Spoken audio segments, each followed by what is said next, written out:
Let's move to our big story for today. And ratings agency Standard & Poor's is warning of some serious challenges for government's finances in the coming month. This is despite revising the country's credit rating to B and a stable outlook. George Wiafe has more in the following report.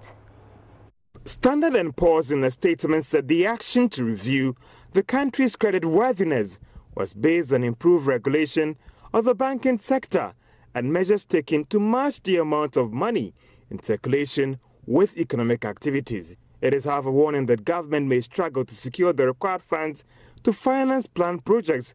This is because of challenges with revenue mobilization and dwindling returns from cocoa and oil production, a development that could affect the end-of-year macroeconomic targets. Giving Ghana a B on its credit ratings should mean that the agency is a little bit optimistic that measures are being implemented to firmly stabilize the economy, or let's say the country is in a better position not to default on its loans.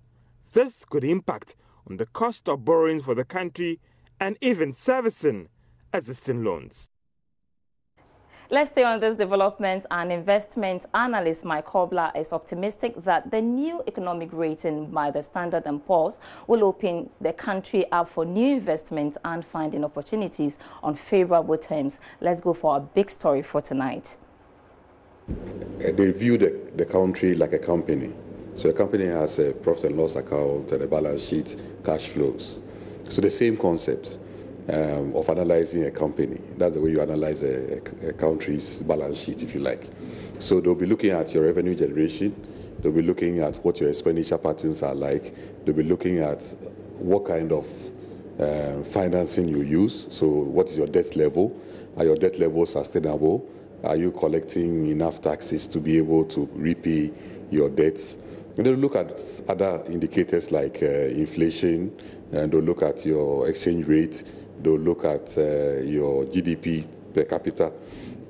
They'll look at, so it's almost like a basket, okay, of indices that they look at. And then they come up with a conclusion of where the country is headed. As part of that analysis, they'll do a projection on, okay, how much typically will Ghana be looking to borrow in the next 3 to 5 years, okay?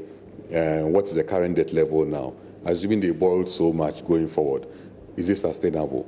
Are they generating enough revenues to be able to repay their debts and all that?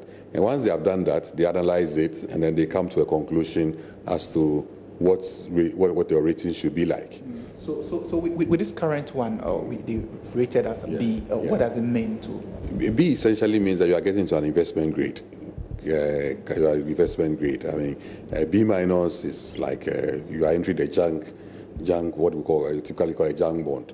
Or so, if you are getting into an investment grade, it means that your risk is getting lower. But we shouldn't forget that they put in a number of caveats. I mean, they said the outlook was positive, and that they are closely watching inflation and also exchange rates regimes, and also our debt sustainability, following which they would decide where to take us. So it's, if you like, it's a step in the right direction, because it means that if we go to the market today to borrow, the market should be looking at us as less risky than when we had gone to borrow previously on a B minus. So that's essentially what it means, that our investment grade or our rating in terms of investment is getting better. So what are our investors saying about the economy and the CD? What is happening with our CD and the economy? What are investments saying? You know, rating agencies come into the country, they gather data, and then based on the data they collect, they then go and do the analysis on the short and long-term basis, short, medium, and long-term basis. Okay, so yes, the CD might be depreciating now, but based on what we gather, we have enough forex reserves to cushion the CD. And we know that it's like some kind of cycle. I mean, around this time, people are importing for Christmas.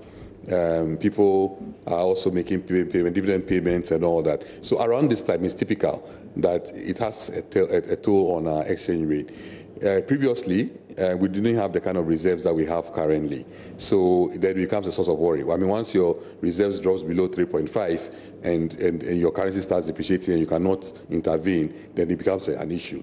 But where the central bank has enough reserves to be able to cushion the currency, then at least it helps to mitigate it. So you will say, the exchange rate is going trending downwards, and yet you are getting a better rating. It's just a short-term. And don't forget that the rating agencies are looking not beyond the short term, because there can be blips in the short term, but then it gets better over the long term. So if the long-term variables shows that eventually this is just a cyclical thing and it will get to improve, then it's not an issue. Do you think it will improve? Obviously, yes. I mean, based on the reserves that we are being told we have at hand, we should improve. And you also need to also factor in the issue of speculation, because once people get uncomfortable that the currency is depreciating, people start doing panic buying. So within that short space of time, it could affect the currency very steeply.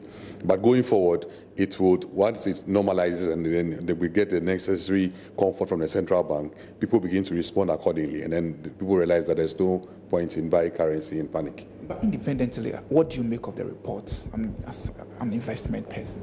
You know, there's a lot of complaining in the marketplace about the shortage of liquidity. And with all the crisis going on in the banking sector, there's no liquidity. Businesses are looking for money to expand, to do various things. So there's some squeeze in the economy. I mean, but that squeeze is also a result of the way we spent in the previous election. Expenditure was much higher than our revenue. And when that happens, you pay for it later. So the squeeze is also part of monetary squeeze to correct the effects of our spending in the previous years. But I believe that once you stabilize, you now begin to get the comfort to spend. So currently, as we speak, yes, businesses are tight, individuals are tight, there's no money in people's pockets, but it's a cycle that you have to go through as a necessary evil of what had been done in the past. So you think we are paying for the past? We are paying for the past, essentially, because we had overspent, and then if you want to bring your indicators back to where the expectation, because normally you shouldn't spend more than you make. I mean, so, and it goes for an individual, it goes for the household, it goes for a company. You must spend within your revenue limits. Okay, so even if there's a deficit, it should be marginal. But when your deficit is almost hitting the double-digit mark, it becomes a challenge, and then that has to be corrected. In correcting that, it's a painful process. So you have to. It takes time for it to correct.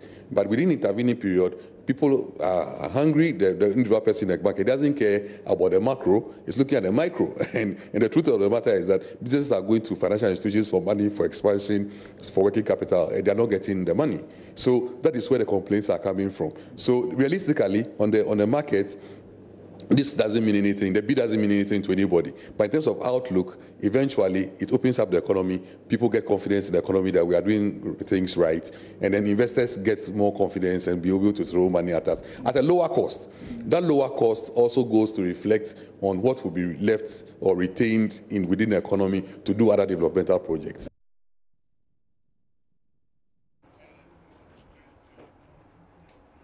Let's go over to the aviation industry, where Managing Director of the Ghana Airport Company Limited, John Atefua, is promising a high level of maintenance and servicing culture to help increase the lifespan of the Terminal 3, also known as the T3. The newly constructed Terminal 3 became operational over the weekend following its full completion on June 29, 2018. Charles Aite has more in this report. Terminal 3 of the Kotoka International Airport was fully operational on September 15th, following its full completion as at June 29, 2018. The opening of the ultra-modern terminal saw hundreds of passengers in both arrival and departures departments of the terminal go through what many have alluded to as a smooth and stress-free procedure.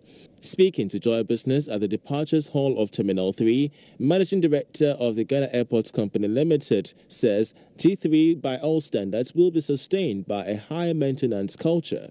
We should maintain it and keep it as it is, so that they continue to enjoy it. So that is our hope, and we are putting in all the necessary measures to ensure that this airport stays as clean, as neat, and as exciting as it is today. Some of the shops, we still have some shops uncompleted, but it is our hope that by the 2nd of October, when it's officially commissioned, all those shops will be ready. The assurance by the MD follows concerns of maintenance culture by the Deputy Trade Minister, Carlos Ahenkra, who earlier toured the terminal in an inspection exercise with some customs officials. The letter I'd like to say to the users of the airport, first and foremost, is to take good care of the facility. What you see here is not going to last us a lifetime. It can only last if we introduce a culture of maintenance to ensure that this thing stays for our children's children to come and see. Joy Business got in touch with the team lead of contractors of the terminal, Mappa Construction MNG Holding, Vishalan Govinda. He explained what went into the construction of the $250 million Terminal 3. We've added expertise and we partnered GSAL in terms of that. And the journey was a very fruitful one. I mean, as you can see, we opened the terminal. We're facilitating passengers, and it's just magnificent. It's something that showcases Accra. It's something that showcases Ghana. It puts Ghana on the map. The Kotoka International Airport Terminal 3 is expected to be officially commissioned by the President on October 2. For Joy Business, Charles Aite reporting.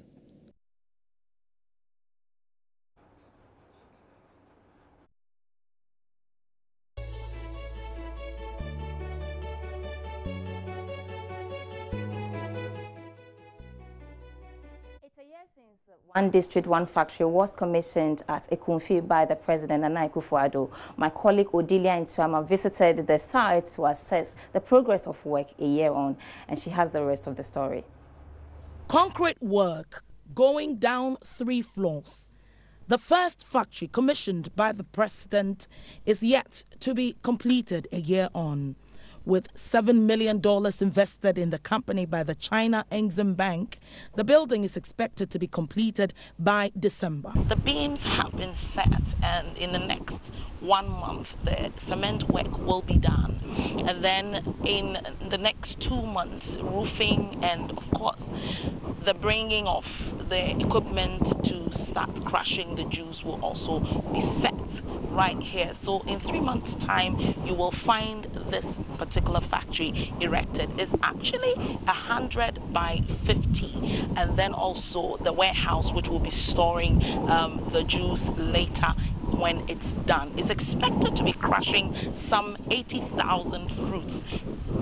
We are also hearing that more than 2,000 people are expected to be employed. About 1,000 of them will come from the Nation Builders Corps, and interestingly, they would get to be paid a little higher than the current rate that is ongoing in the market. And so by 2019 first quarter, the Ekumfi Fruits and Juices Factory.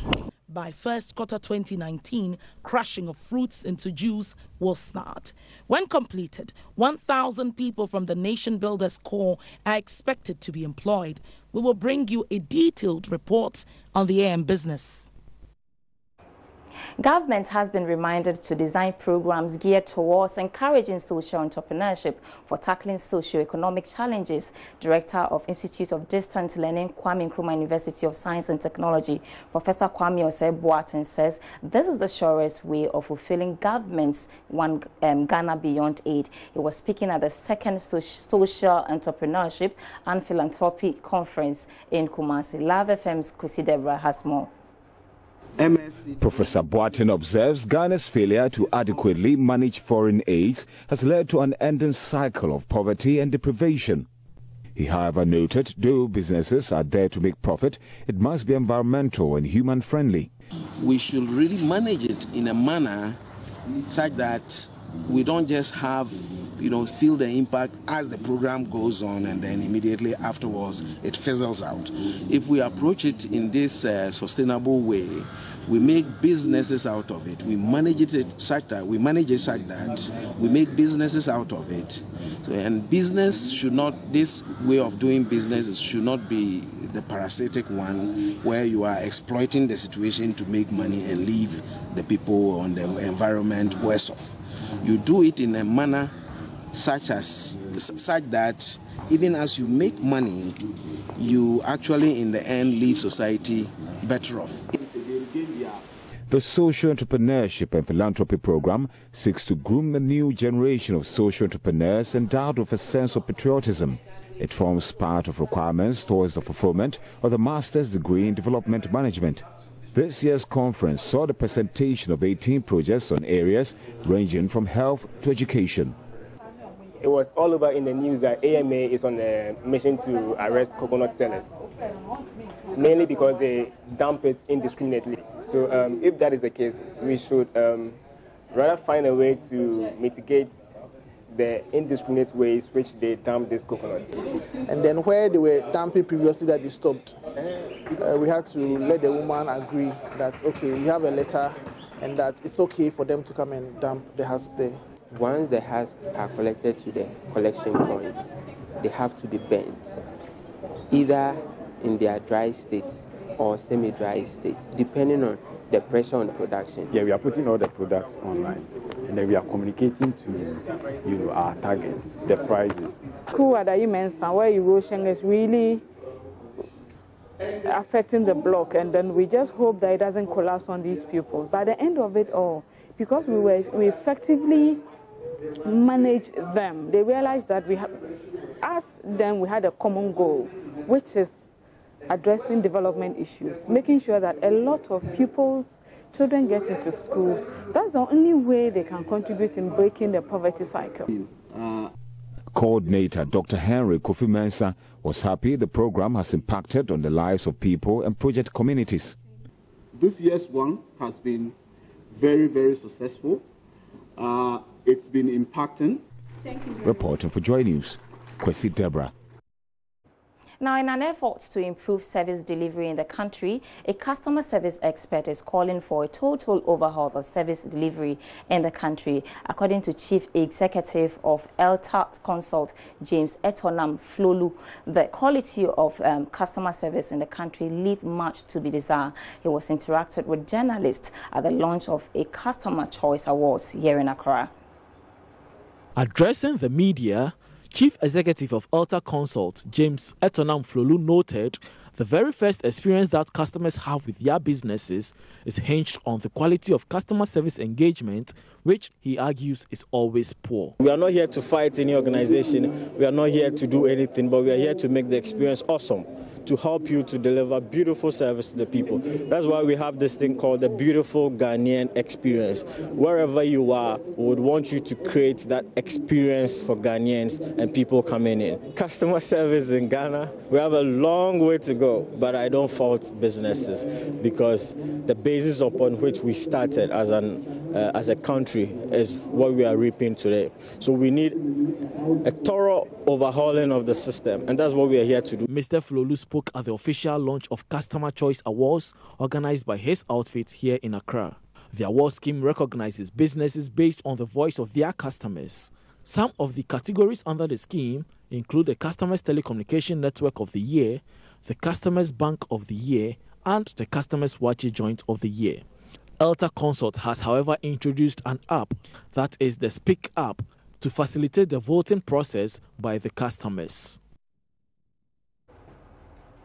Time now for our interview of the day, and my colleague Norvan Akwa Hayford has been engaging the Deputy Managing Director of Sahel Sahara Bank, Dr. Kojo Abuaji Deborah, on issues concerning the merger of Omni and Sahel Sahara Bank. Per our timetable that we've given to Bank of Ghana, we hope to complete everything by 15th of October. And then we'll be waiting for Central Bank to give us a go-ahead. That's the final approval from the Central Bank. So we hope that what we have now, in terms of, we have, as we speak now, we have $60 million on our books. $60 million? Dollars, yes. Great. Now, what is left is just about $24 million, because in all, we need 84 million. That is equivalent to 400 million Ghana cedis. So we have on our hand, or with our hand now, we have the $60 million. What is left is just about $24 million. We have offers as we speak. There are 5, concrete 5 with eggs. We are looking at it, whether we should bring them on board or the shareholder should put in. So we will work within the timetable that come 15th of October, we should be able to furnish the Central Bank with our minimum capital. Are you able to share with us these new investors? Are they just fresh investors who are looking to get a piece of the new entity's shareholding, or these are people even outside Ghana who also want to be able to have a foothold on the investment, the kind of investment that you have with the two entities? I think there are three that are Ghanaians and two foreign. One is within the Francophone. It's a bank that wants to be on the board. They want to come, they are within the Francophone. They want to come to Ghana. But they want to leverage behind the merged bank, which is Omni BC Bank, which is affiliated to the BC Group, or going to be affiliated to the BC Group. So that is one, but the local ones, let me keep the names because we are still doing due diligence. So that's all for Business Live tonight. Thanks so much for watching. But for more news, do log on to my joyonline.com/business. My name is Sandra Isenamafenu. Thanks once again for watching.